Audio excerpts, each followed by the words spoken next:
Hello brothers and sisters, welcome or welcome back to our channel. Thank you so much for being here. Don't forget to hit the subscribe and like button, as well as follow me on social media to follow my personal fitness journey. Today, we're going to talk about the squat. If you follow me on other social media platforms, you are very well aware that the squat is my least favorite, most difficult struggle bus of an exercise that I perform, okay? I have struggled with the squat forever. But if you are in the same boat as me and you are looking to increase your strength in the squat, get a bigger PR, and just have overall better mobility in your hips, then this series is for you. Here we go. I am a registered powerlifting athlete. That means I train for strength, right? Deadlift I love. I can drop the weight at any time. Bench press, I have a really strong upper body naturally. The squat, it's intimidating. Putting hundreds of pounds on your back and being under a barbell, it's just intimidating. And I don't care who says it's not, it is. Especially if you're a newbie in the gym, it's scary stuff. So what we're gonna do, we're gonna go through the squat from beginning to end, prehab, stretching, mobility. It's gonna be a multiple part series, and by the end of the series, we are gonna have a bigger, better, stronger squat. First things first, the squat is obviously a lower body exercise. Arguably the best exercise and the most productive and essential and effective exercise in the world. I said it. Squat is comprised of multiple movements of multiple joints, but the three main joints that are worked are your hips, your knees, and your ankles. A lot of times people overlook the ankle and knee component of the squat because they think of your squat as mainly focused on the glutes. That is true.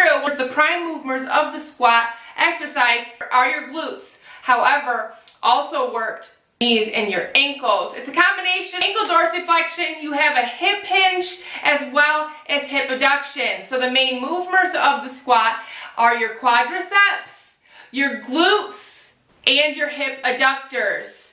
Some people believe that your hamstrings are worked, but unless you're in a wide enough stance, your hamstrings really do not change length too much. We're going to go over things that you may not be doing that you can do in order to prime your body to squat.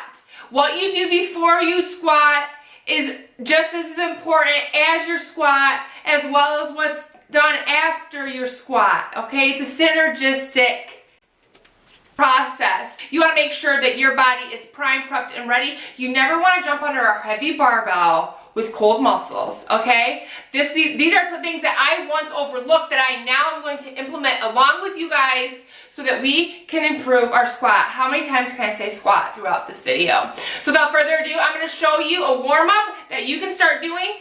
Tailor it to your needs, whatever you need to get done. But once again, we are going to focus on our ankle mobility, okay? Our knee mobility and strength, our hips, getting our hips primed, as well as activating your glutes. Those are 4 things that you want to focus on when you are prepping for a heavy leg day, okay? It's going to get you deep in the pocket, it's going to get you going, it's going to get you burning, it's going to get you grooving. So here we go. Without further ado, here is episode 1 of our squat strength series, how to warm up for a squat. We're going to finish off with showing you how to set up for a squat.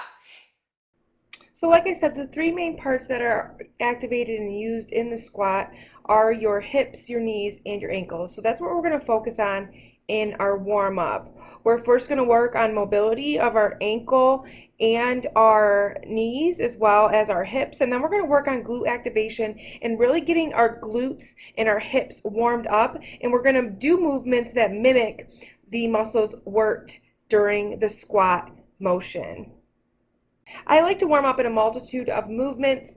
I like to work several planes of motion, ranges of motion. I want to make sure that I am comfortable enough to have a heavy load on my back, which means that my hips are ready and primed, my knees are ready to be loaded, and my ankles are warmed up as well. So here's a few things that I do that you can incorporate in your leg day warm up that will get your muscles primed and ready for squat day.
If you are newer to this barbell squat, I do recommend doing squat holds where you just hold the barbell, take it off the rack, and let it sit on your shoulders so you get comfortable with that feeling in general first. If you see, that's what I'm doing here.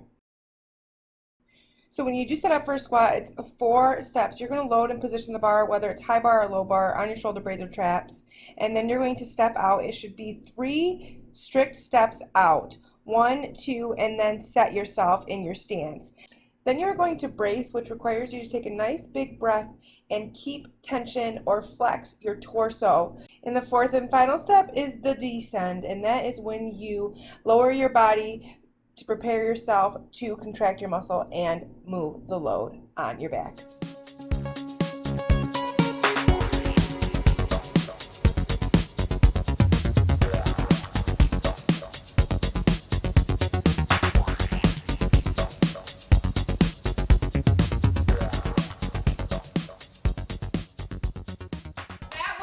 How to warm up for a squat and how to set up the squat.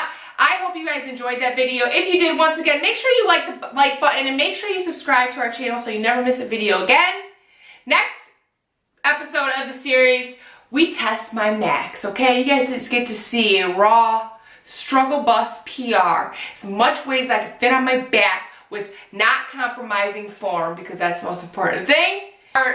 Taking part of this series with me and trying to strengthen your squat. I'm so excited that you decided to join me, and I want to know how strong you are. So let your girl know, message me, email me, whatever you guys can do. And don't forget that you are worthy, you are loved, God loves you, we love you, and you were made for more you were made for more than mediocrity. We hope you have the best weekend ever. We'll see you guys later.